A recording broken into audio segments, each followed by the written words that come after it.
서울은 이 저녁에 교통 지옥이 아주 심한데 오늘 저녁에도 많은 성도님들이 그 교통 지옥을 뚫고 교회에 오신 것에 대해서 감사를 드립니다.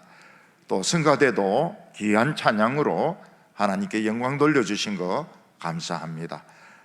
평소에 늘 존경하던 우리 박성기 목사님, 그리고 늘 마음속에 흠모하던 이 성도교회 와서 말씀 증거하게 된 것을 저는 한평생의 영광으로 생각하고 또 감사를 드립니다. 원래 기독교는 사탄의 세력을 쳐부수는 능력입니다. 병자를 살리고 죽어가는 사람들을 살리는 하나님의 구원의 밧줄입니다.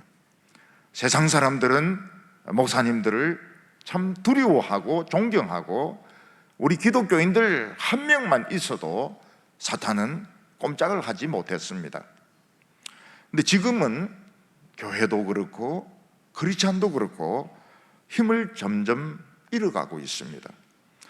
그래서 텔레비전 같은 데서는 어떤 사람이 노는 같은 것을 강의하면서 노느나 강의할 것이지 기독교를 욕하고 조롱하면서 인기를 끌고 있고, 그리고 텔레비전 드라마라든지 어떤 시트콤 같은 데 보면은 점치로 하는 것이 아주 버젓이 나오는 것을 볼 수 있습니다.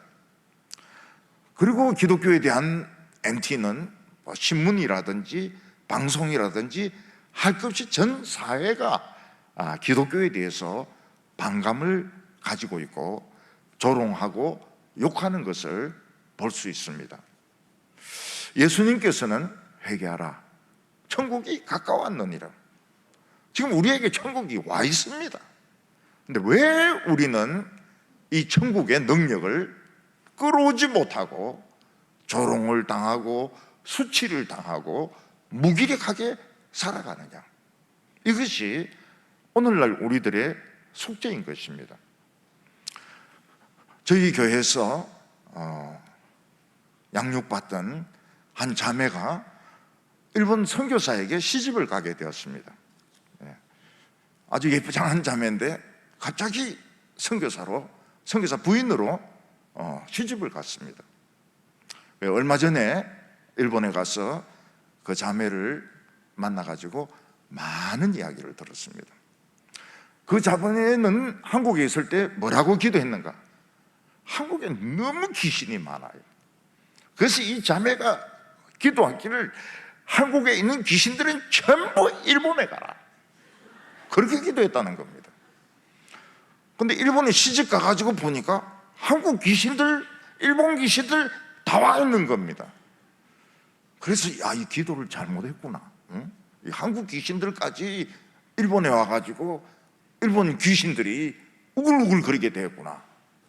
이 귀신들을 이기려면 이 무당을 잡아야 된다. 근데 어느 날 교인 가족 중에 왕무당이 있는 겁니다. 고모 중에 왕무당이 그 친척집을, 교인집을 방문한다는 거예요. 요 왕무당을 이거 죽여야 되겠구나, 전도해야 되겠구나. 이 자매가 다 막 하나님께 무릎 꿇고 막 기도한 겁니다. 근데 생각지도 않았는데 목욕탕에서 그 무당을 만나게 된 겁니다. 무당은 이 사모를 모르고 사모는 무당을 알고, 그래서 무당은 탕 안에 있는데 이 사모는 탕 밖에서 둘 다 뻘떡 벗고 막 전도를 하는 겁니다. 그럼 뻘떡 벗고 전도하니까 얼마나 강력하겠습니까? 그 무당이 먹혀 들어갑니까? 그리고 손녀가 이 무당을 모시고 온 이 왕무당입니다. 왕무당. 이 짝두위에 춤추는 무당이거든요. 손녀는 먼저 가고 이 무당만 남았는데 이 사모가 제가 집까지 모셔다 드리겠습니다. 그러니까 좋다고 그런 거예요. 그래서 이제 모욕 마치고 이제 가면서 당신 누구지? 무당이지? 이러니까 이 사람이 깜짝 놀라더라는 겁니다. 이 세상에서 내 정체를 아는 사람은 나와 급수가 같은 사람이라는 겁니다. 뭐 무당이든지 신부든지 목사든지 나와 급수가 같은 사람이라야 내 정체를 아는데 도대체 당신은 누구냐? 이런 분들하는 겁니다. 이 사모가 거기서 지지 않습니다. 무릎 꿇으라고. 내가 안수기도 하겠다고. 그러니까 이 무당이 무릎은 안 꿇어요. 그냥 떨면서 굉장히 두려워하더란 겁니다. 그래서 그냥 집으로 잘 모셔드렸다 그래요. 무당이 힘이 없어져 버린 겁니다. 우리 이 자매 때문에. 이 자매가 또 가만히 일본에서 목회하다 보니까 일본 사람들이 장례식은 전부 다 중이 와서 하는 겁니다.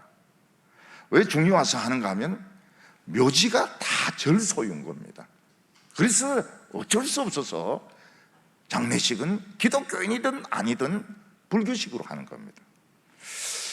그래서 이 사모가 내가 중을 전도해야 되겠다.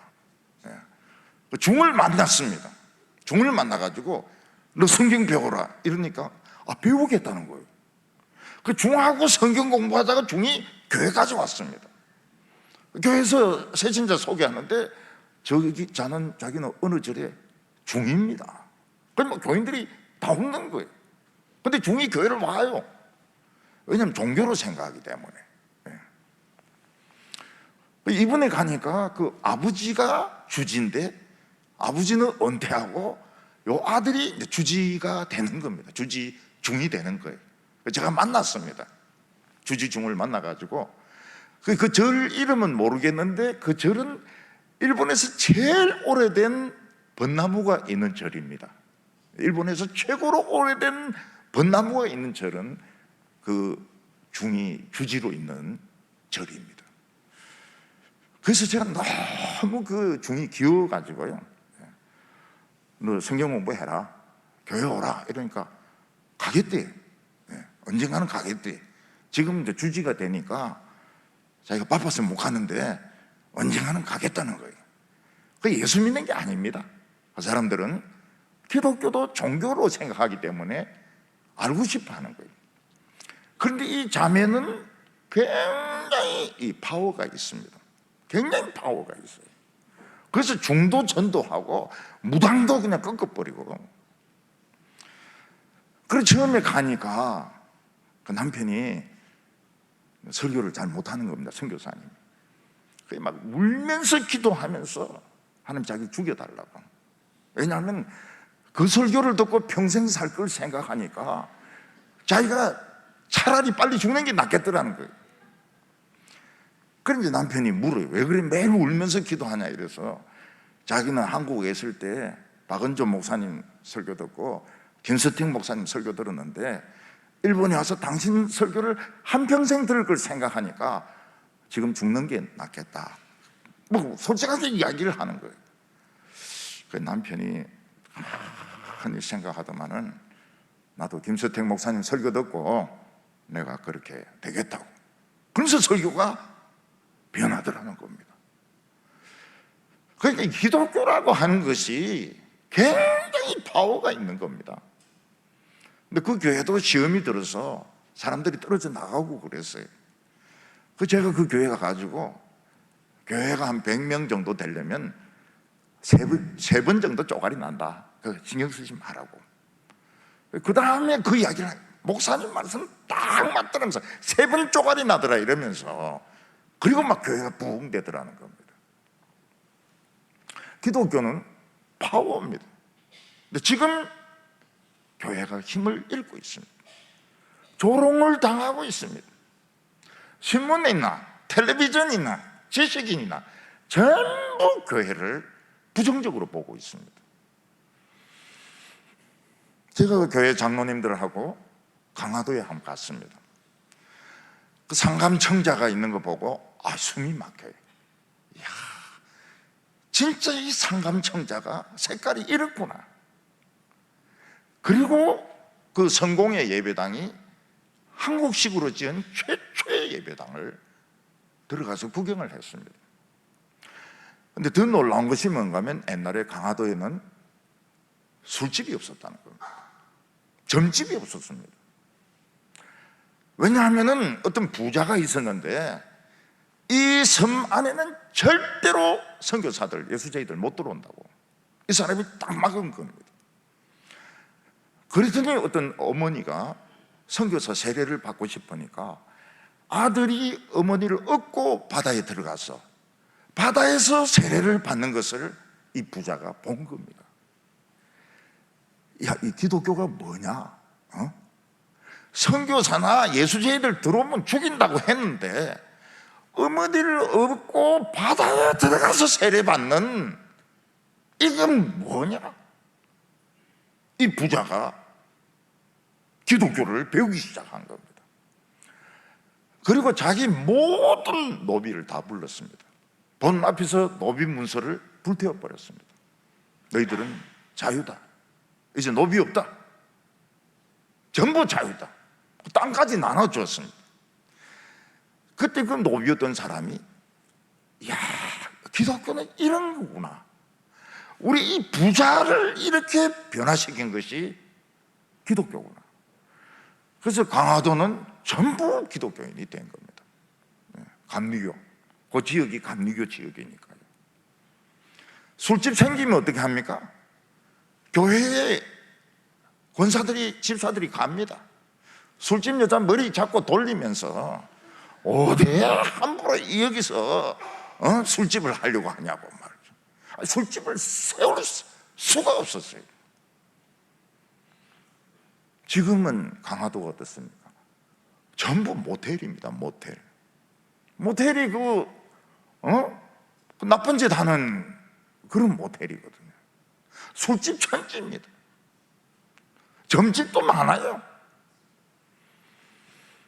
저는 1974년도에 대학교 1학년입니다. 74학번이죠. 그때 여의도에서 100만 명이 모여서 집회를 했습니다. 처음에는 박정희 대통령이 삼선개헌 때문에 허락을 안 해줬어요. 근데 그 비화를 제가 외국 사람 설교집에서 읽었습니다. 존 파이프라는 사람이 기도에 대해서 썼는데 보니까 그 이야기가 나와요.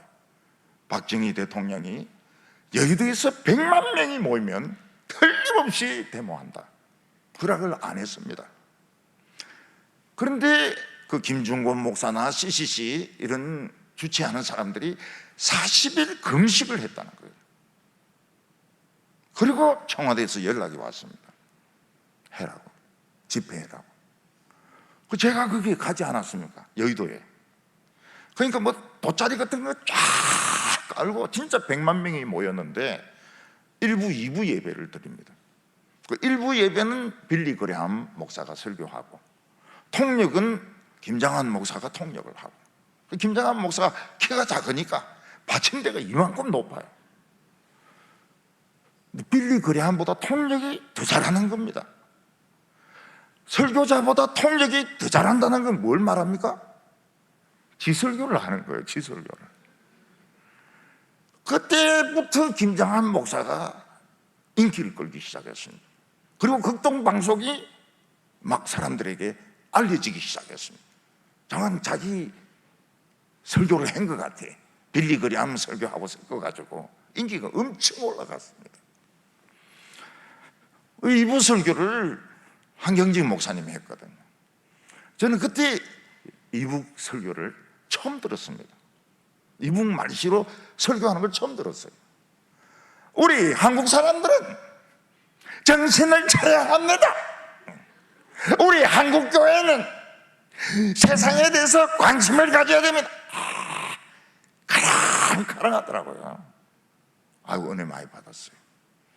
근데 그때부터 진짜 기독교가 막 일어서는데 한 해 기독교 인구가 50만 명씩 막 느는 겁니다. 목사를 수급할 수가 없습니다. 그럴 정도로 거의 막 2부 예배, 3부 예배, 어떤 동네는 제1교회, 제2교회, 기독교가 파워가 있었습니다. 근데 어느 순간 기독교는 힘을 잃어버렸습니다. 기독교는 더 늘지 않았습니다. 코로나가 왔습니다. 전국에 있는 교회가 교인들 수가 25%, 30% 줄었습니다. 큰 교회들도 마찬가지입니다. 코로나가 왜 왔을까요? 그거야 그 중국에 어떤 사람들이 박쥐를 삶아 먹어서 그래서 그 코로나가 퍼진 거 아니냐고. 맞습니다. 네, 맞아요. 이 박쥐는 이 좋은 짐승입니다. 박쥐는 한 시간에 모기를 10만 마리를 잡아먹습니다. 박쥐 한 마리 있으면 에프킬라 필요 없어요. 모기 10만 마리를 잡아먹는 게 박쥐입니다. 한 마리가. 근데 박쥐 몸 안에는 에볼라 바이러스, 사스, 그리고 코로나 이런 균들이 서식하고 있습니다. 그걸 삶아 먹으니까 결국은 바이러스에 감염되는 게 맞죠. 근데 그게 원인이 아닙니다. 코로나 오기 전에 한국 교회가 어떻게 했느냐? 엄청 싸웠습니다. 제가 이름을 들지 않겠습니다. 크고 유명한 교회들, 작은 교회들까지 안 싸운 교회도 있죠. 근데 엄청 싸웠습니다. 원로 목사와 새 목사, 장로님들, 또 이쪽 장로님, 가난한 사람, 배운 사람 막 파가 나눠가지고 엄청 싸웠습니다. 누군가가 그 싸우는 걸 또 찍어가지고 동영상에 올렸어요. 그 제가 보고 놀라운 사실을 발견했습니다. 경상도에 있는 교회는 경상도 말로 싸우는 거예요. 지기라, 지기라. 이러면서 막 싸우더라고요. 전라도 교회는 그게 무엇이요? 무엇이요? 전라도 말로 싸우더라고요. 서울 교회는 보니까 서울 말로 또 싸우더라고요. 법으로 해요, 법으로 해요 이러는데 굉장히 신기하더라고요. 안 싸운 교회가 없어요. 얼마나 싸운지 모릅니다. 코로나 온 겁니다.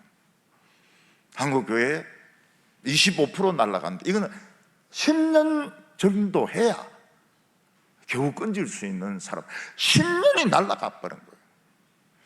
더 날아간 것이 위상이 날아갔습니다. 목회자들의 신뢰도가 날아가 버렸습니다. 장로님들의 존경심 날아가 버렸습니다.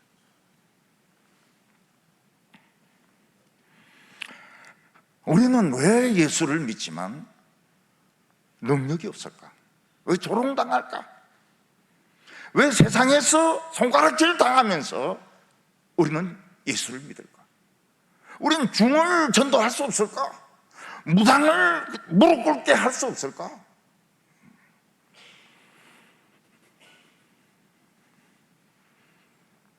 그거는 하나님의 능력을 지금 끌고 오는데 무슨 문제가 생긴 겁니다. 메커니즘에 고장이 난 겁니다. 그래서 많은 젊은이들이 교회를 떠납니다. 성경 공부 좋아요. 목사님 설교 좋아요. 그렇지만 세상에 나가보니까 알아주는 건 돈이 들어가는 거예요. 학벌이 들어가는 거예요. 커리어 들어가는 겁니다. 실력을 알아줍니다. 개인의 능력을 알아줍니다. 젊은 사람들이 썰물 빠지듯이 교회에서 쫙 빠지고 있습니다. 성도교회는 청년들이 그래도 많이 보이네요. 대구에는 큰 교회는 있습니다. 작은 교회는 한 명도 없는 교회도 많습니다. 여러분 성경학교 못합니다. 어린이들이 없어가지고. 그래서 우리 동부교회에 그 여름 성경할 때 보냅니다. 아이들을 보내요. 그게 현실입니다. 현실. 옛날 동부교회는 학년들마다 영하부, 유아부, 유치부, 또 유년부 그거 학년들마다 어린이들이 200명석이었습니다. 200명씩. 지금 100명이에요. 100명도 안 되기도 합니다. 한 80 몇 명 지금 이래 되기도 합니다. 이게 많이 모이는 겁니다. 사람들은 성경 공부 많이 합니다. 참 좋은 설교 많이 듣습니다. 근데 그건 이론이고, 실제로 우리가 이 세상에서 살아나려고 하면 실력이 있어야 된다, 돈이 있어야 된다, 빽이 있어야 된다. 이게 갈라지는 겁니다. 성경은 이론이고 세상은 실력이라는 겁니다. 모세는 자기의 출생의 비밀을 알게 되었습니다. 그리고 애굽 노예 감독 하나 죽이고 40년을 미디안을 광야를 방황합니다. 장인의 양떼를 데리고 40년을 돌아다닙니다. 구석구석을 다 찾습니다. 살아있는 하나님 말씀을 듣고 싶어가지고 하나님의 말씀을 찾았어. 40년을 돌아다닙니다. 모세가 80살이 되었습니다. 이제 그만둬야죠. 원로가 됐으니까 그만둬야죠. 모세가 이제 포기하려고 하는데 불 붙는 떨기나무가 있습니다. 나무가 타지 않습니다. 하나님의 불은 나무가 타지 않습니다. 모세는 야 놀랐다. 내 이 광경을 보리라. 가까이 가니까 음성이 들립니다. 모세야 모세야, 내가 선 곳은 거룩한 땅이니 내 발에 신을 벗으라. 모세는 엎드리고 눈을 가리고 신을 벗습니다. 모세는 40년 만에 살아있는 하나님의 음성, 목소리를 듣게 됩니다. 모세는 그 하나님의 음성을 듣고 어떻게 됩니까? 모세는 지팡이 하나를 들고 가가지고 이스라엘 백성들을 건져냅니다. 모세가 한 것이 무엇입니까? 400년 동안 잠들어 있었던 하나님 말씀을 깨운 겁니다. 400년 동안 잠자고 있었던 하나님의 언약, 조상들의 언약을 깨운 겁니다. 그 결과가 무엇입니까? 지팡이를 휘두를 때마다 능력이 나오는 거예요.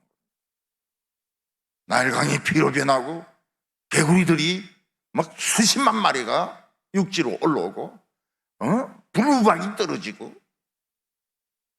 잠자는 하나님의 언약, 잠자는 하나님의 말씀을 깨웠더니 능력이 나타납니다.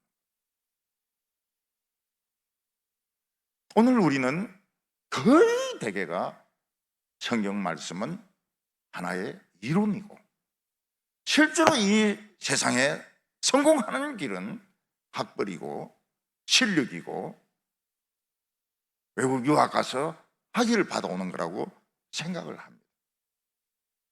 그래서 교회에서 제일 존경받는 분이 누구냐? 에스더에 나오고, 미국에서 박사학위 받고, 고위 관리나 국회의원 되고, 교회에서는 장로가 되고, 그런 분들이 존경을 받아요. 왜냐하면 세상도 가지고 종교에서도 인정을 받으니까요. 과연 그게 바른 기독교일까요? 그게 하나님의 능력일까요? 에스더에 나오고 교회 장로 되고 교수 되고, 그게 과연 기독교인가요? 베드로와 요한은 기도 시간에 맞춰서 성전에 올라가다가 성전문에서 북을 하던 장애인 거지를 보게 됩니다. 돈 좀 주시오. 우리를 보라. 내게 있는 것은 금과 은은 내게 없지만은 내게 있는 것으로 내게 주노니 나사렛 예수의 이름으로 일어나라. 벌떡 일어납니다. 뭐 춤까지 춥니다. 여러분 다리 다쳐본 분은 아시지만은 이 오랫동안 다리를 안 쓰면 근육이 없습니다. 일어날 수가 없어요. 걸을 수가 없습니다. 춤을 출 수가 없습니다. 하나님의 말씀의 능력은 한 번도 일어서 본 적이 없는 자를 일어서고 뛰고 춤추게 했습니다. 이게 기독교입니다. 이게 교회입니다. 이게 말씀의 능력입니다. 하나님의 나라는 많은 비밀이 있습니다. 기독교는 예수 믿고 천당 가는 거 그것도 맞습니다. 근데 그거는 너무 기초입니다. 굉장히 많은 비밀이 있습니다. 그 비밀을 하나하나를 풀어서 맹인은 눈을 뜨고 또 알코올 중독자는 예수 믿고 실패한 사람은 다시 인생을 사는 것이 이게 비밀인 겁니다. 기독교의 능력인 것입니다. 우리는 그 비밀을 하나씩 하나씩 풀어나가야 됩니다. 오늘 첫 번째는 하나님이 사울에게 주신 표적입니다. 하나님께서는 사울에게 기름을 붓게 하셔서 앞으로 왕이 될 것이라고 약속하셨습니다. 근데 그건 말합니까? 사무엘의 생각 아닙니까? 개인적인 생각 아닙니까? 요즘 목사님이 뭐라고 말씀하시면 교인들이 그거는 목사님의 사견이고요, 나는 생각이 틀립니다, 그렇게 이야기합니다. 그거는 목사님 생각이고 우리는 그렇게 생각 안 합니다. 사무엘이 기름을 부어가지고 네가 왕이 된다, 그게 뭐 참기름인지 들기름인지 그걸 어떻게 합니까? 그거는 사무엘의 생각이고 사울은 달라요. 잃어버린 암나기를 찾는 것이 사울에게는 더 중요합니다. 그래서 사무엘은 내 개인 생각이 아니라는 정표를 보여줍니다. 세 가지 정표를 보여줍니다. 이 세 가지 정표를 보면 하나님이 너에게 말씀하신 줄 너가 알게 될 것이다. 그 첫 번째가 뭔가 하면 너가 가다가 라헬의 묘지, 베들레헴 가까운 곳에 라헬의 묘지가 있습니다. 거기 세 사람을 만날 텐데 전부 염소를 한 마리씩 끌고 온다는 겁니다. 그러면서 전혀 모르는 사람인데 사울에게 문안 인사를 하면서 염소는 다 찾았다, 염소는 다 찾았다, 아버지가 너희 걱정을 하신다, 그런 이야기를 할 거라는 겁니다. 전혀 모르는 사람이 자기가 염소를 잃었는지 찾았는지 어떻게 알겠습니까? 근데 그게 첫 번째 표징입니다. 이걸 보면 사울이 얼마나 염소에 집착을 하고 있었는지 알 수가 있습니다. 뭐 기름을 붓고 맛있는 부위를 주고 이래도 마음속에는 염소입니다. 염소를 찾아야지. 염소 찾았다는 거예요. 생전 보지도 못한 사람이 너에게 인사를 하고 염소가 돌아왔다. 그게 첫 번째 정표입니다. 걱정하지 말라는 거예요. 집착하고 있는 거 내려놓으라는 겁니다. 두 번째는 다볼의 상수리 나무. 다볼을 차는 이스라엘 전투로 유명한 산입니다. 상수리 나무는 도토리 나무, 참나무 아닙니까? 거기서 세 사람을 만날 텐데 한 사람은 염소 새끼 3마리를 끌고 오고, 한 사람은 떡 3덩이를 가지고 오고, 한 사람은 포도주 한 가죽 부대를 가지고 올 텐데 떡 가진 사람이 떡 2개를 줄 거라고 이야기합니다. 3개도 아니고 1개도 아니고 떡 2개를 줄 거라. 포도주는 안 주고. 그거에 맞을 확률이 얼마나 될까요? 수학을 전공하신 분은 한번 계산을 해보십시오. 세 사람, 염소 새끼 한 마리씩, 한 사람이 염소 세 마리, 그리고 떡 세 개, 가족 부대 하나, 그 중에서 떡 두 덩어리를 줄 확률은 어떻게 되는가? 앞으로 서울대 문제 이런 걸 내야 됩니다. 시시하게 그런 걸 내면 안 돼. 그리고 세 번째 증표는 거룩한 산에서 내려올 때에 블레셋 부대가 있습니다. 그 부대에서 선지자들이 악기를 연주합니다. 찬송가를 연주해요. 그 블레셋 사람들이 가만히 있겠습니까? 가만히 있어요. 그 성가대와 만났을 때 사울이 성령을 받는 거예요. 성령을 받아가지고 엑스타시 상태에 빠지는 겁니다.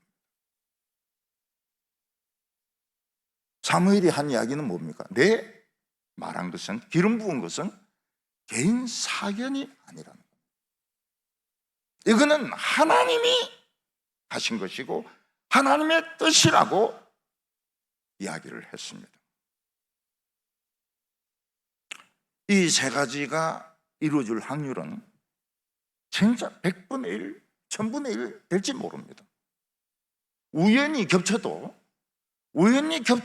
이거는 이루어지기가 굉장히 힘들고요. 특히 이 사울은 이 성령의 체질이 아닙니다. 이 사람은 성령을 받아본 적이 한 번도 없고 이 성령을 받을 스타일이 아닙니다. 그런데 너에게 성령이 임하여 새 사람이 될 것이다.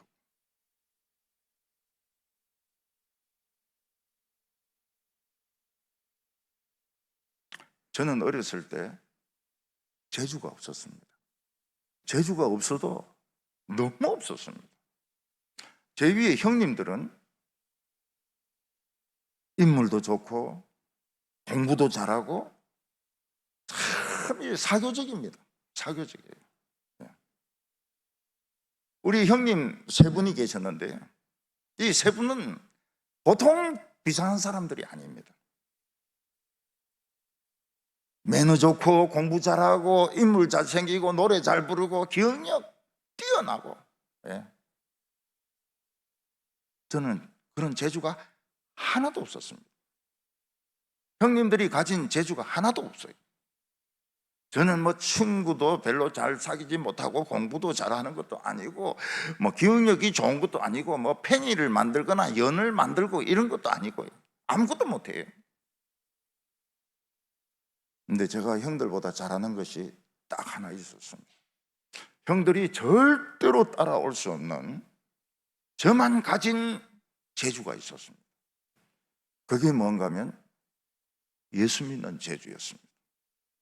설교 듣는 재주였습니다. 유년부 어린이인데도 어른 설교를 듣습니다. 그러면 어른들이 참 귀여워하세요.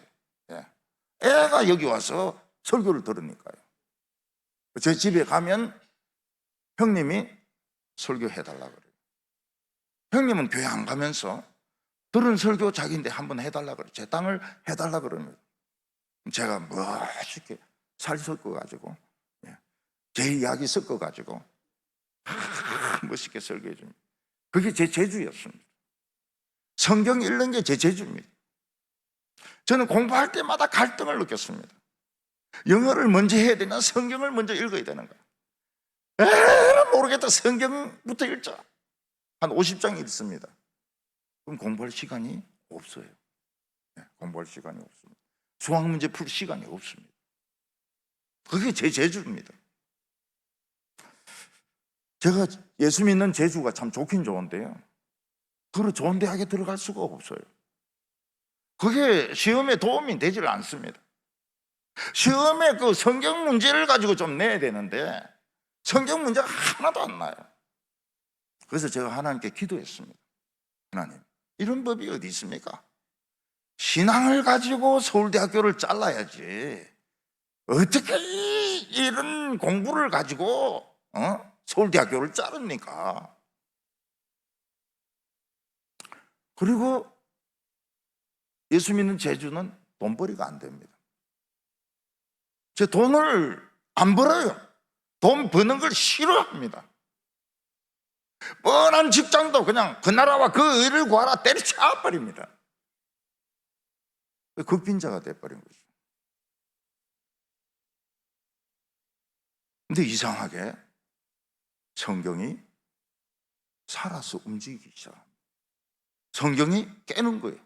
눈을 뜨는 거예요.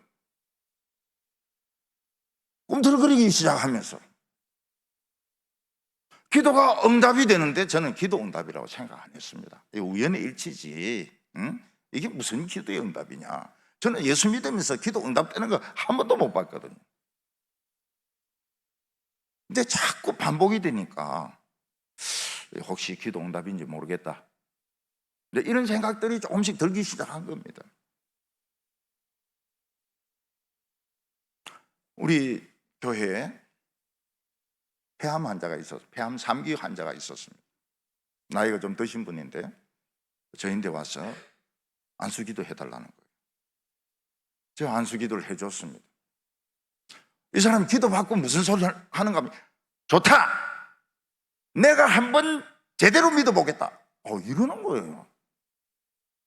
그렇지만 진짜 예배를 한 번도 안 빠져요. 한 두어 달들이 저희한테 왔습니다. 완치됐습니다. 폐암 완치됐습니다. 제가 떠날 때까지 건강했습니다. 나이 드신 분이 생글생글 웃는데 굉장히 귀여워요. 너무너무 귀여워요. 어떤 교인은 암이 재발이 됐습니다. 이게 폐혈증으로 가가지고 시간을 다툽니다. 열이 안 떨어져요. 그래서 의사는 곧 죽는다고 이야기를 했습니다. 저희한테 전화를 했는데 제가 갈 수가 없습니다. 그래서 제가 수석 부모사인데 병원으로 차를 몰고 가라. 중간에 어느 누구를 만나도 인사하지 마라. 그리고 그 가족하고 기도하지 마라. 무조건 중환자실에 들어가야 된다. 그리고 환자 잡고 기도해라. 그 엘리사의 그런 경험을 제가 모델로 삼아가지고 부목사 시킨 그대로 합니다. 그대로 병원으로 달려가가지고 아무도 인사 안 하고 중환자실로 그냥 돌진에 들어가가지고 환자 손잡고 기도합니다. 열이 떨어졌어요. 암이 완치가 됐습니다. 성가대에서 봉사를 하는데 최고 미남입니다. 최고 미남. 제가 교인들인데 그랬습니다. 이 죽을 사람이 살아서 지금 찬양하고 있는데 누군지 찾으려고 하면 성가대 중에서 제일 잘생긴 사람 찾아라. 그 사람이라고. 이야, 참 세상 재주 없어서 막 손해 많이 보고요. 업신여김도 많이 당하고요. 그런데 성경이 눈을 번쩍 뜨면서 움직이기 시작하니까 막 기적과 축복이 막 나타나는 겁니다. 막 나타나요.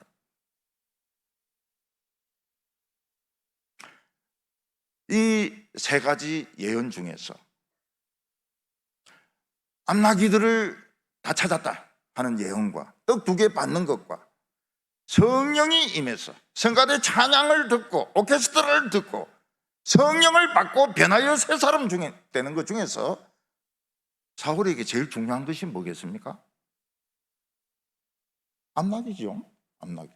아니면 배고프면 떡일 겁니다. 그러나 제일 중요한 것은 성령이 임해서 변하여 새 사람 되는 겁니다. 성경에 보면 그게 다 이루어졌다고 그랬습니다. 하나님께서는 오늘 우리들에게 뜻을, 하나님의 큰 뜻을 이루시기 전에 작은 정표를 보여주십니다. 기도원에게는 양털의 이슬이 내리는 것이었습니다. 모세에게는 지팡이가 뱀으로 변하는 것이었습니다. 엘리야에게는 손바닥만한 구름이 떠오르는 것이었습니다. 그래서 우리는 작은 은혜, 작은 감동, 이걸 무시하면 안 됩니다. 눈물 반방울 흘리는 거 굉장히 중요한 정표입니다.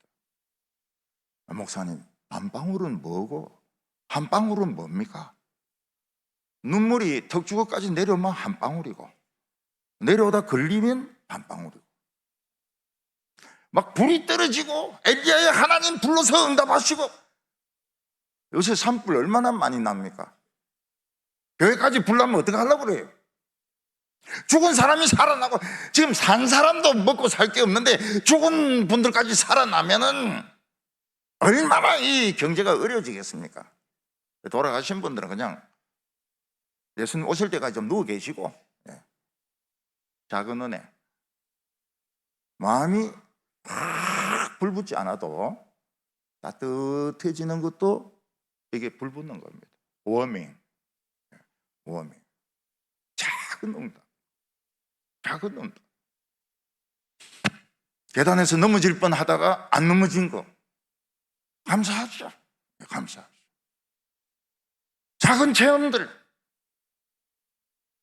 내가 가지고 있는 이 양털뭉치에 이슬이 내리는 거, 손바닥만한 구름, 이게 전부 하나님의 정표였습니다.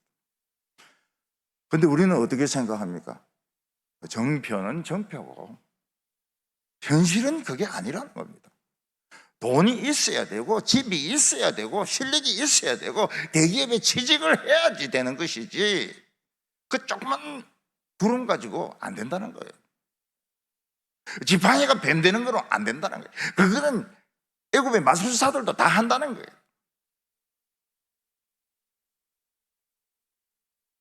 우리는 작은 은혜를 소중히 생각하시기 바랍니다. 작은 은혜가 억수 같은 비가 됩니다. 기적이 일어나는 지팡이가 됩니다. 13만 5천 명의 미디안 사람을 죽이는 능력이 됩니다.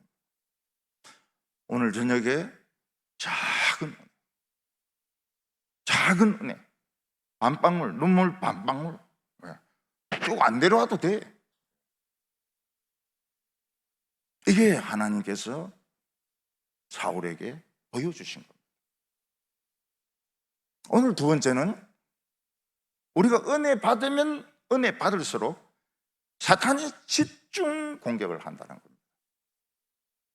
사탄도 굉장히 바쁘다 그래요.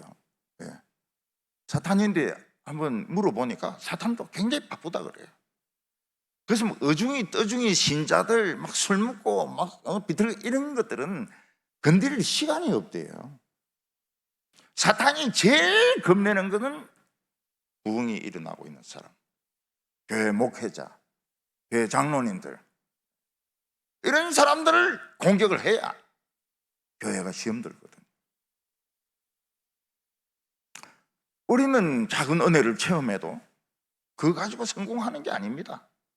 그걸 누가 알아주지를 않아요. 그래서 우리는 좌절을 합니다. 능력을 끌고 오는데 실패를 합니다. 제 외사촌 형님이 계셨습니다. 이분이 무슨 병에 걸려가지고 큰 수술을 했는데 폐를 하나 잘라내고 눈 하나가 이렇습니다. 의안입니다. 의안. 근데 그 형이 참 미남이에요. 성격도 참 좋아요. 크리스찬입니다. 그때 연세대학교를 다니고 있었습니다. 그때 어머니가 어린 제인데 뭐라고 말씀하셨는가 하면 연세대가 이거다 그랬습니다. 그래서 저는 상당히 클 때까지 연세대학이 우리나라 최고 대학으로 믿었습니다. 어머니가 이거라고 했기 때문에. 근데 그 사촌 형에게 자기는 여자가 있었습니다. 결혼하고 싶어하는 여자가 있었습니다. 이 둘이가 서로 사랑하니까 처녀집에서 난리가 났습니다. 어디 남자가 없어서 폐 하나 없고 눈 하나 없는 그런 빈신하고 결혼하려고 하느냐. 안 된다. 절대 안 된다고. 그리고 신랑 집에서도 반대입니다. 신랑 아버지가 목사님이거든요. 감리교 목사님. 수표교회라면 그때로서는 좀 이름 있는 교회였습니다. 수표동 교회. 네가 남의 처녀 데리고 와가지고 고생시키면 안 된다. 결혼 포기해라고. 형은 포기합니다. 처녀가 포기를 안 해요. 이 배를 눌릴 수 없으니까 창문에 돌을 던집니다. 안 나와요? 더 큰 돌을 던집니다. 안 나와요? 더 큰 돌을 던집니다. 견딜 수 없게 만드는 거예요. 그래서 창문 깨질까 싶어서 나가면 데이트를 가야 됩니다. 데이트를 해야 돼요. 제가 그 목사님 집에 한번 갔습니다. 쨍그랑 하면서 유리에 돌이 부딪히는 소리가 나요. 그래서 제 이모님이 뭐라고 하는가 하면, 처녀가 와서 또 돌 던진다. 모르는 체 하자. 결혼했어요. 그분이 목회도 했습니다. 그리고 어느 날 박사를 받는다 하면서 영국으로 떠났습니다. 그리고는 이제 연락이 안 됐어요. 외갓집하고는 연락 잘 안 하는데 그 형하고도 연락이 안 됐습니다. 참 잘생겼습니다. 신앙도 좋습니다. 해가 하나 없어요. 눈알이 하나 없습니다. 결혼할 수가 없는 거예요. 근데 처녀는 그걸 생각을 안 하는 겁니다. 안 나오면 너희 집 유리창 박살난다. 응? 내가 짱돌 들고 다 깬다. 응? 작은 거 던질 때 나온다. 결국은 나갈 수밖에 없는 거예요. 자꾸 돌 던지니까요. 영적 부흥이 일어나는 것을 제일 무서워하고 시기하는 것이 사탄입니다. 그래서 교인들이 기도하기 시작하고 모이기 시작하고 은혜 받기 시작하면 사탄이 별거 아닌 거로 막 이간질시켜요. 싸우게 만듭니다. 큰 소리 막 내게 만듭니다. 거기 수책에 절대로 넘어가면 안 돼요. 아, 사탄이 시기하고 있구나. 어떤 성도는 그렇게, 왜 나에게만 이런 어려움이 계속 생길까? 중요한 사람이기 때문에 그런 겁니다. 중요한 사람일수록 집중적으로 공격을 합니다. 그래서 나만 왜 어려움이 생길까? 그렇게 생각하면 안 돼요. 아, 내가 중요한 사람이구나. 마귀가 나를 겁내는구나. 알겠다. 이렇게 생각하시라. 이스라엘 백성들이 사울을 왕으로 뽑았습니다. 이제 식민지에서 이제 독립을 하려고 하는 거예요. 마귀가 가만히 있습니까?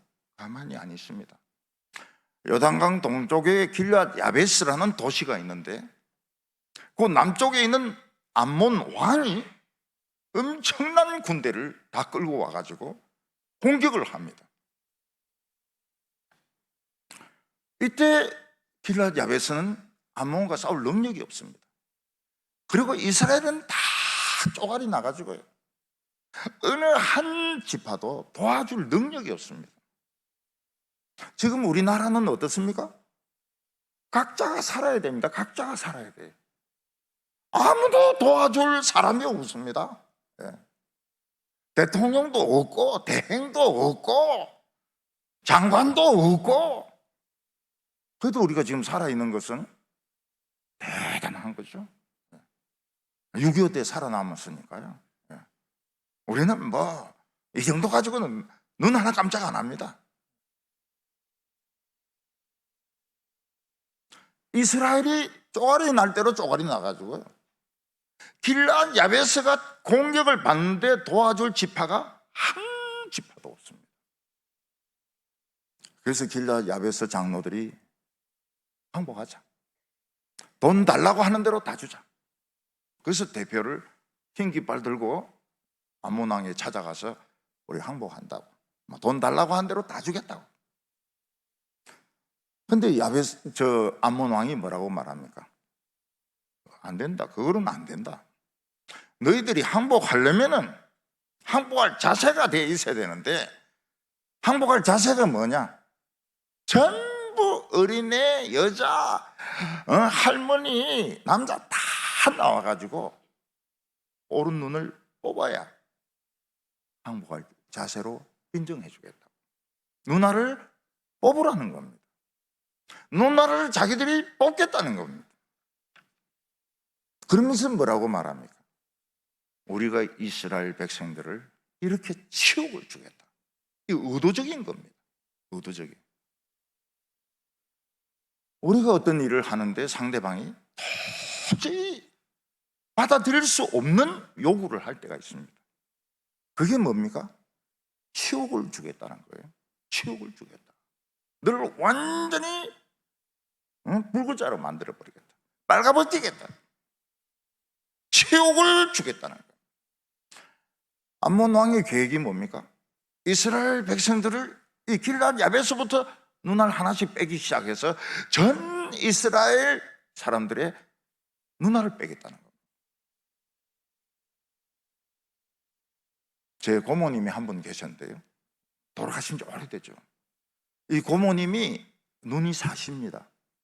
왜 사시가 됐는가 하면, 이 고모님이 어렸을 때 그 고모님의 어머님이 이 배틀 밑에다 아기를 눕힌 거예요. 그 배틀에 북이 왔다 갔다 하지 않습니까? 애가 이래 하다가 사시가 된 거예요. 고모님이 사시였습니다. 우리가 고모님 집에 놀러 가서 고모님 우리 왔습니다 이러니까 왔나? 창문을 그냥 들이받아 버린 거예요. 앞이 안 보이는, 정면이 안 보이는 겁니다. 그때 제가 알았어요. 이 사시는 이 정면의 상이 바로 안 잡히는구나. 야베스 장로들은, 길앗 야베스 장로들은 치욕을 느꼈습니다. 어떻게 그게 있을 수 있습니까? 모든 백성들이 누나를 하나씩 뽑는다는데 이게 있을 수 있는 일입니까? 그래서 장로들이 선택할 일이 뭡니까?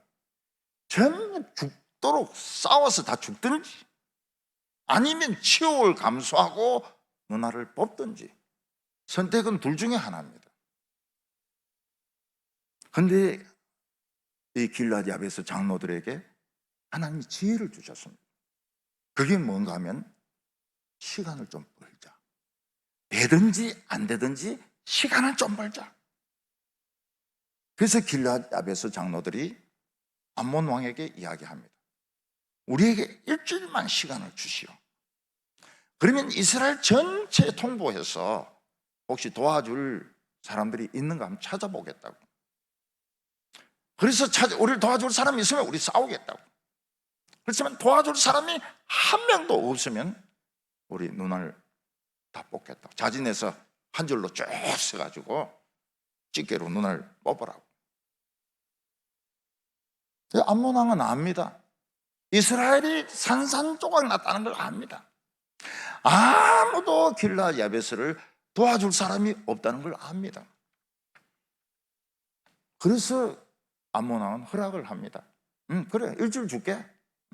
일주일 줄 테니까 이스라엘에 다 전령을 보내가지고 도울 사람이 있는지 한번 찾아봐라. 없을 거야. 그냥 빨리 눈알 뽑는 게 시간을 절약하는 길이라고. 이 길앗 야베스 장로들은 지혜가 있습니다. 지금 사울은 왕이 됐지만 실권이 없습니다. 또 반대파들이 많아가지고 사울은 왕이지만 왕 노릇을 못합니다. 밭에 가서 농사를 지어요. 그래도 하나님이 세운 왕 아닙니까? 그래도 하나님이 세운 종 아닙니까? 길앗 야베스 장로들은 사울에게 사환을 보냅니다. 사울이 없어요. 지금 밭에 가서 일한다고. 왕이 밭에 가서 일하고 있습니다. 근데 길앗 야베스 사람들은 벌써 듣고 통곡을 하는 거예요.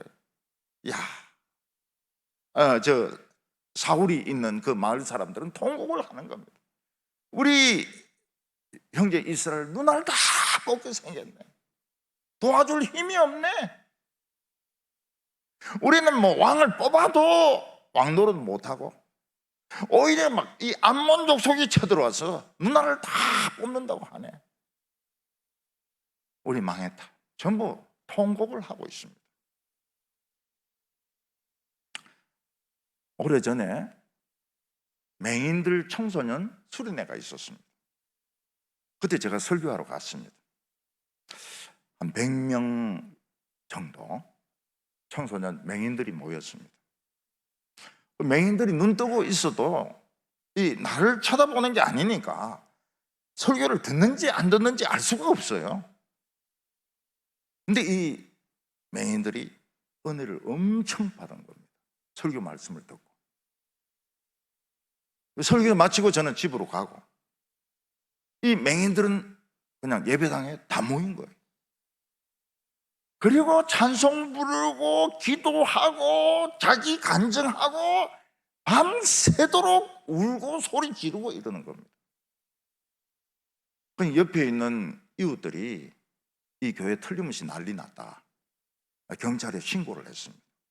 이 예배당에 지금 막 울고 소리 지르고 뭐 노래 부르고 막 난리가 났는데 경찰이 가서 좀 진정을 시켜달라고. 그 경찰이 몇 대가 와가지고 안에 들어와 봤어요. 맹인들이 울고 소리 지르고 찬송하고 막 간증하고, 경찰들이 조용히 빠져나갔습니다. 그러면서 뭐라고 말합니까? 아무도 이들을 건드릴 수 없다. 지금 이들에게는 너무너무 중요한 순간이다. 이들이 울고 소리 지르는 거 아무도 방해 못한다. 이웃 사람들에게 참으시오. 며칠만 참으시오. 이들에게는 이게 굉장히 중요한 시간입니다. 경찰들이 다 돌아갔어요. 하나님의 백성들이 울고 소리 지르고 기도하는 것은 아무도 못 건드립니다. 네, 아무도 못 건드려요. 부인이 울면 남자는 무조건 항복해야 됩니다. 뭐 옳고 틀리고 필요가 없어요. 하나님이 여성들에게 준 최고의 무기가 눈물입니다. 여성이 눈물 흘리면 무조건 져야 돼요. 뭐 따지면 그거는 안 됩니다. 하나님의 백성들이 울고 소리 지르고 찬송 부르고 아무도 방해할 수 없어요. 이거는 최고의 능력을 지금 하나님께 요구하고 있는 거예요. 그래서 성도님들이 눈물 날 때 흘려버리세요. 소리 지르고 싶을 때 질러버리세요. 네, 목사님은 눈물 흘리고 소리 지르기가 좀 어렵습니다. 만약 제가 눈물 흘리고 소리 지르고 이러면 또 권사님들이 보고, 아, 우리 목사는 또 어디 가서 죄 짓고 집에 와서 회개하노? 이러기 때문에 목사는 소리 지를 수가 없어요. 그래서 빨리 죽습니다. 빨리 죽습니다. 빨리 죽을 뻔했어요. 저도 빨리 죽을 뻔했어요. 장로님들도 막 울고 막 이렇게 해야 되는데 옆에 있는 권사가 막 찌르고 말이에요. 어디에 채심머리 없이 영감쟁이가 말이에요. 막 울고 이러냐 이럴까 싶어가지고 참거든요. 치매가 오는 겁니다. 치매가 빨리 죽습니다. 하나님의 백성들이 하나님 앞에서 울고 소리 지르고 통곡하고 아무도 못 건드려요. 하나님하고 1대1로 지금 만나는 겁니다. 오늘 여기 마지막으로 사울의 결단이 나옵니다. 사울은 왕이지만 왕궁이 없습니다. 신하가 없습니다. 사울이 할 수 있는 거 아무것도 없습니다.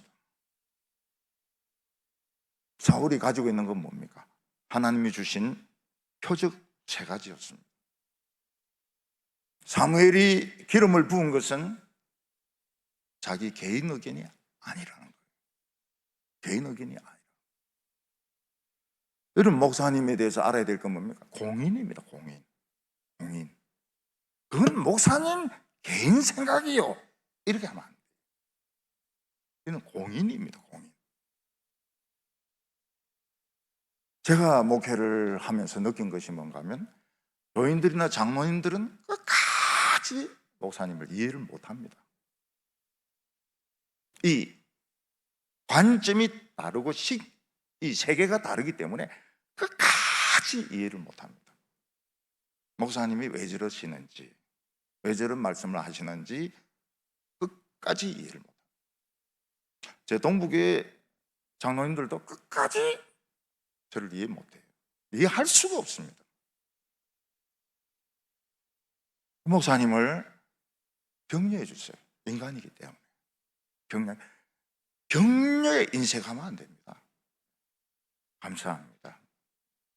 목사님 오늘 설교 참 은혜스럽습니다. 인색할 필요 없어요.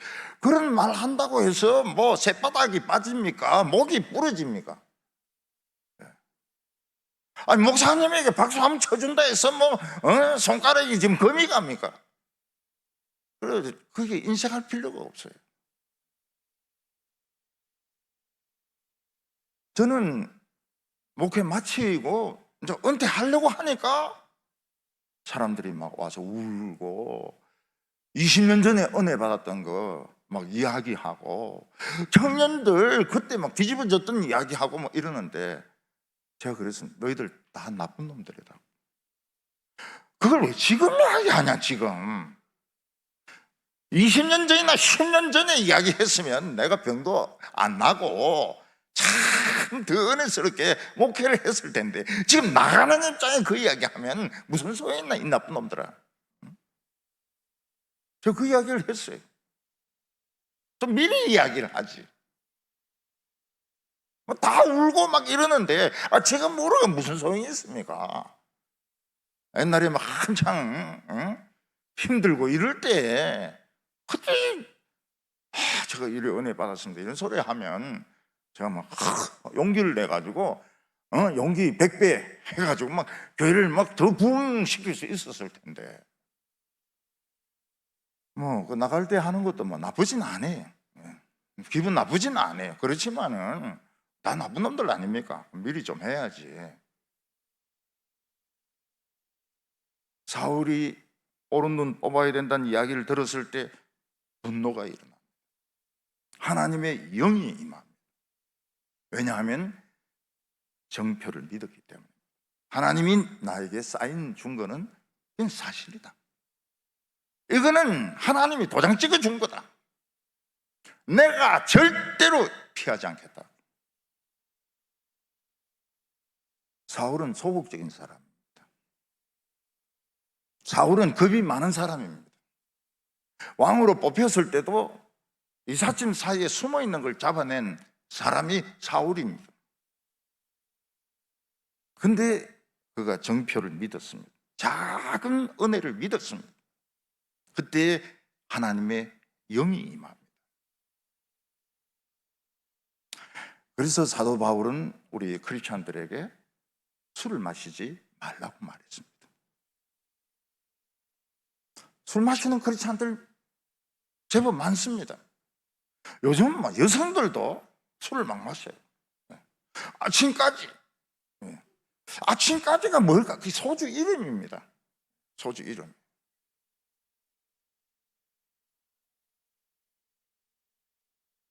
왜 크리스찬들은 술을 마시면 안 됩니까? 술이 사람을 바꾸기 때문입니다. 그 많은 사람이 담대해집니다. 다 나와! 막 소리 지릅니다. 그건 진짜 변화가 아닙니다. 가짜 변화입니다. 속는 겁니다. 왜 술 마시는 사람이 길을 비틀거리면서 걷습니까? 자기는 바로 걸어요. 근데 길이 올라갔다 내려왔다 올라갔다 내려왔다 하기 때문에 비틀거리는 겁니다. 성령님은 진짜로 우리를 변화시킵니다. 소극적인 사람 담대하게 만듭니다. 지도력이 없는 사람 지도력을 주십니다.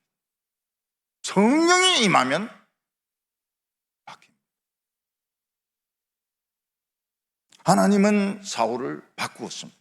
소극적이고 비급하고 겁이 많은 사울을 담대한 용사로, 왕으로, 군사로 바꾸었습니다.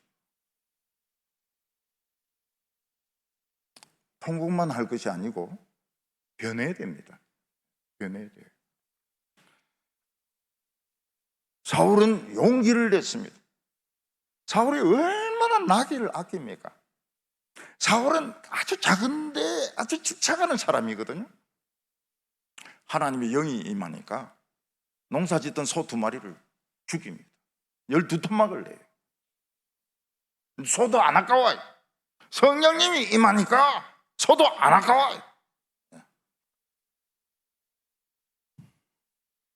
그리고 이 12토막을 전령들인데 들고 뛰어가서 한 지파에게 다 주라고 이야기합니다. 그래서 사울왕의 전령들은 피가 흐르는 소머리, 피가 흐르는 소 뒷다리, 피가 흐르는 소갈비 그 들고 막 뜁니다. 그 사람들은 전부 빨갛게 됐습니다. 빨간 전령, 피의 전령입니다. 사울이 뭐라고 말합니까? 한 지파도 안 나오는 지파가 있으면 그 집 소를 이렇게 죽이겠다고. 근데 사람들이 듣기에는 어떻게 들립니까? 너희들이 죽는다. 마른 소를 죽인다고 했지만 우리가 살지 못하겠구나. 이 사울의 이 지금 이 결단을 보면 여기에 동의하지 않다가는 우린 다 죽는구나.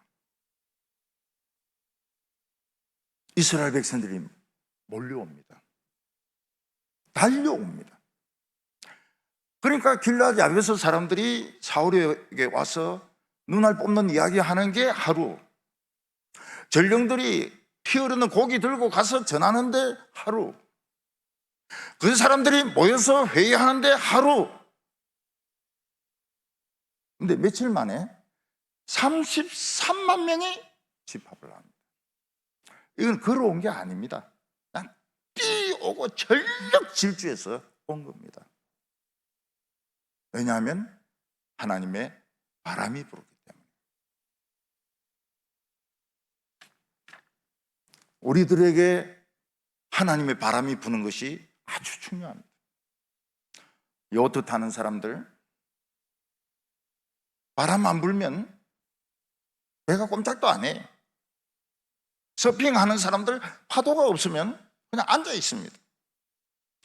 요트 타는 사람들 중에서 제일 명예가 뭔가 하면 무동력으로 세계 일주하는 겁니다. 무동력으로 엔진 안 켜고 세계 한 바퀴 도는 거예요. 근데 아프리카 같은 데서 무풍지대에 걸리면 그냥 한 달 동안 서 있어야 됩니다. 내가 꼼짝 안 해요. 근데 바람 불면 어떻습니까? 무역풍이나 막 이런 불면 막 날아갑니다. 날아가요. 교회는 바람이 불어야 됩니다. 무슨 바람이 불어야 됩니까? 성령의 바람이 불어야 됩니다. 사랑의 바람이 불어야 됩니다. 기도의 바람이 불어야 됩니다. 세상 이야기 자꾸 하면 안 돼요. 우리 아들 막 서울 어디 들어가고, 우리 남편 성진아 그런 바람 불면 안 돼요. 성령의 바람이 불어야 돼요. 강한 바람이 불어야 돼요. 지금 우리나라는 무저갱에 갇혀있던 귀신들이 다 올라왔습니다. 그래서 사탄의 바람을 막 지금 일으키고 있습니다. 음란의 바람, 술의 바람, 동성애의 바람, 분열의 바람, 교인들을 무력하게 만드는 바람, 사탄의 바람들이 막 산불의 바람 막 불어오고 있습니다. 아니 멀쩡한 애들이 그 이태원에 갔다가 넘어져가지고 159명인가 그 깔리죠. 그게 보통 일입니까? 마귀가 그래 안 하면은 그런 일이 일어날 수가 없어요. 누가 밀었습니까? 마귀가 밀은 거예요. 마귀가 누구 어떤 좀 이상한 사람 시켜가지고 밀은 거예요. 여러분, 자살하는 애가 지 혼자 자살합니까? 아닙니다. 귀신이 수십 마리 붙어가지고 머리카락 땡기고 바지 땡기고 그래가지고 끌고 올라갑니다. 그래가 밀어서 떨어뜨리고 죽이는 거예요. 사람 눈에는 안 보이죠. 마틴 루터가 뭐라고 말합니까? 이 땅에 마귀가 꽉 찼어 우리를 삼키려 하나. 강대상은 더합니다. 강대상은 마귀가 설교 못하게 하려고 그냥 막 새까맣게 들어붙어가지고 설교가 기니 짧니 뭐 말투가 어떠니 뭐 별별 소리 다 해. 우리나라에 지금 강한 마귀의 바람, 귀신의 바람, 악령의 바람이 불고 있습니다. 어디 가든지 미워합니다. 모든 사람이 모든 사람을 미워합니다. 이유 없어요. 술바람이 붑니다. 음란의 바람이 붑니다. 분열과 다툼과 시기의 바람이 붑니다. 여기를, 이 불을 끌 수 있는 방법이 뭡니까? 맞불입니다. 맞불. 강한 이런 산불이 오면요, 이번에도 경북에 산불 올 때 태풍하고 미사일은 저리 가랍니다. 그냥 이런 불덩어리가 그냥 대포 속도로 그냥 산을 넘어서 와가지고 막 때리는데 못 피합니다. 그게 산불이에요. 산불이 뭐 산에서 불 붙는 게 아닙니다. 이런 불덩어리가 그냥 대포알같이 막 날라옵니다. 그때 아주 숙련된 소방관이 있으면 어떻게 합니까? 여기서 또 불을 지릅니다. 상당한 나무를 빼놓고 여기 불을 지릅니다. 여기서 또 불이 일어나고 저기서 불이 오고 중간에 불이 합치는 순간 꽉 하면서 큰 불이 붙습니다. 그리고 산소가 딱 없어져요. 큰 불이 붙으면서 산소가 딱 끊어집니다. 그리고 불이 죽어요. 놀랍게 불이 죽습니다. 그래서 아주 이 노련한 소방관은 맞불을 질러요.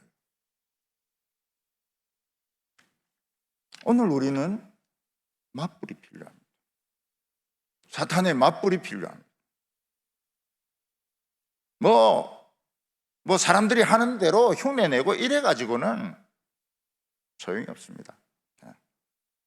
성령의 맞불을 붙여가지고 쾅 소리 나고 산소가 싹 없어져야 이 불이 꺼집니다. 사울은 어떻게 맞불을 붙입니까? 33만 명이 며칠 만에 모였다는 것은 이거는 기적이 아니면 불가능합니다. 여러분, 이라크에 전쟁할 때 미군이 한 20만 명 이동하는데 6개월 걸립니다. 요즘도 한 몇만 명 광화문에 모으려고 그러면 버스 수백 대 해가지고 하루 종일 옮겨야 됩니다. 사람 이동시키는 게 쉽지가 않아요. 화장실은 어떻습니까?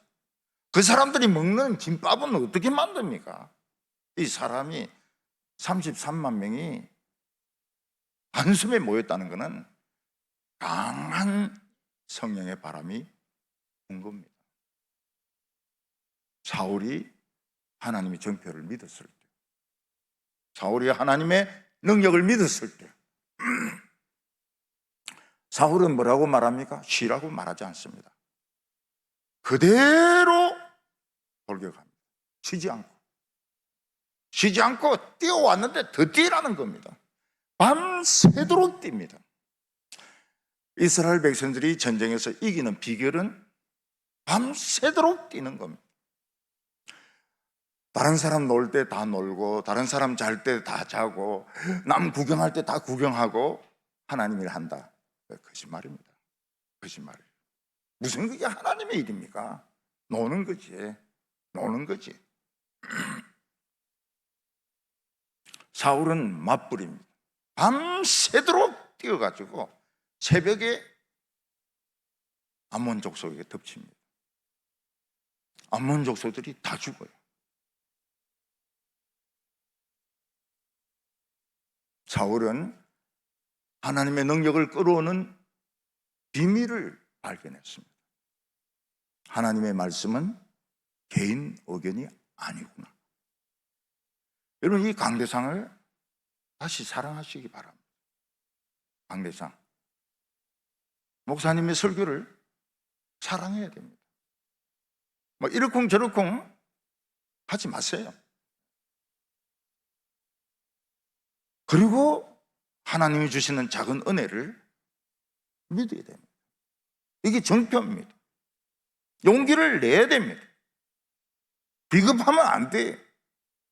하나님의 백성들이 비겁하면 안 됩니다. 절대로 비겁하면 안 됩니다.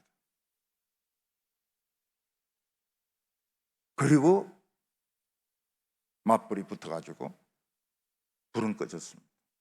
암몬 족속들 다 죽었어요. 오늘 하나님의 바람이 불기를 바랍니다. 우리 성도들 마음속에 따뜻한 마음이 임하면 불이 붙은 거로 믿으시기 바랍니다. 용기를 내십시오.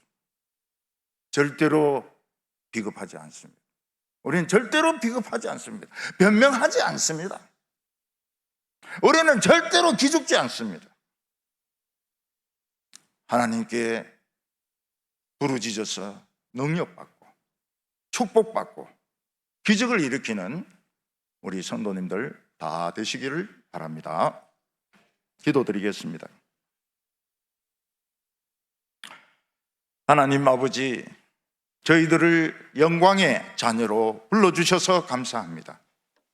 이 세상에 마귀가 꽉 차서 우리를 삼키려고 하고 우리를 찢으려고 하고 우리를 죽이려고 하고 있습니다. 주여, 저희들은 이 마귀를 이길 힘이 없습니다. 하나님이 주시는 정표, 말씀의 정표 믿습니다. 성령의 바람이 불게 하여 주시옵소서. 온 성도들 능력받게 하여 주시옵소서. 마귀가 이 교회 주위로부터 전부 다 없어지게 하여 주시옵소서. 예수님의 이름으로 기도하옵나이다. 아멘.